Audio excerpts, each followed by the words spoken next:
Well, good morning, everybody.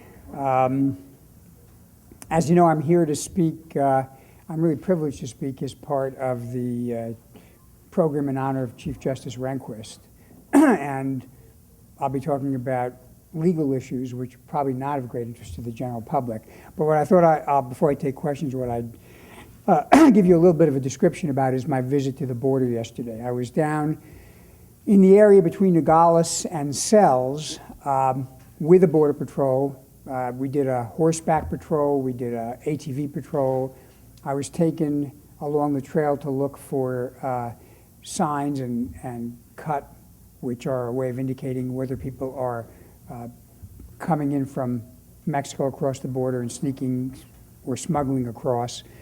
And I also got to take a look at the checkpoint at I-19. It was a great opportunity to evaluate where we are, how far we've come, and what needs to be done to secure the border. And let me just give you some interesting statistics and some interesting anecdotes that I heard from Chief Gilbert, who's the head of Tucson sector down there. First, on some of the metrics, we've got almost 380 miles of pedestrian and vehicle fence that have been built, and almost 200 miles of that is here in Arizona. We've got another 210 miles under construction, and I anticipate that by the time we leave office, the administration leaves office in January, middle of January next year, will be better than 600 miles completed or significantly completed, which is better than 90% of what I had hoped to do. Some issues have arisen with a couple of miles here and there, which we're working through, but I think it's very positive. We've done a lot with respect to unmanned aerial systems. We've done a lot with respect to mobile ground-based radar. Our P-28 prototype fixed radar is up and running, operational.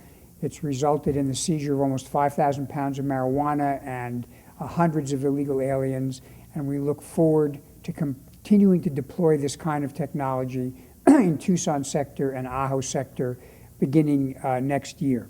What are the results of all this? Well, if you look at everything we've done, we've seen a number of metrics which point very strongly in the direction of getting control of the border. What we've seen is a decrease not only in the number of apprehensions of people coming across the border, but in the number of entries. One of the things that the Border Patrol is able to do is they measure the difference between the number of people that they are able to see entered an area and the number of apprehensions in the area. And the difference has significantly decreased in Tucson sector, and the total number of apprehensions and entries have decreased. So that's a very significant metric. The Pew Hispanic Center, for the first time, has said that they believe there's no increase and, in fact, a decrease in the number of illegal migrants, illegal aliens in the United States of America. Moreover, for the first time in years, the number of illegal entries, illegal migrants entering, has been estimated to be less than the number of legal immigrants.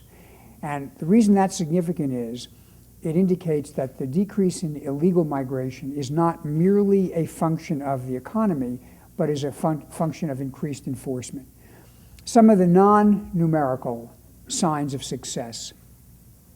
The chief was telling me that if you talk to people on the other side of the border, areas that were dominated south of the border by smuggling organizations have now been returned to the control of the ordinary citizens, because the smuggling organizations are no longer able to use these areas as platforms to smuggle drugs and to smuggle individuals.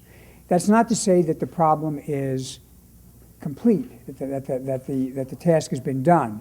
What happens is, as we get control of one area, they look for other areas to probe.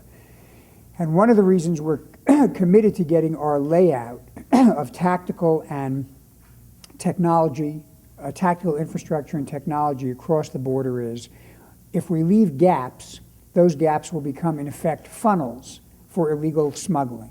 So it's important that as we raise the threshold in the areas that have been most notorious for trafficking in the past, that we're consistent in moving into those areas that are going to become emerging trafficking areas to make sure we're dealing with that issue as well.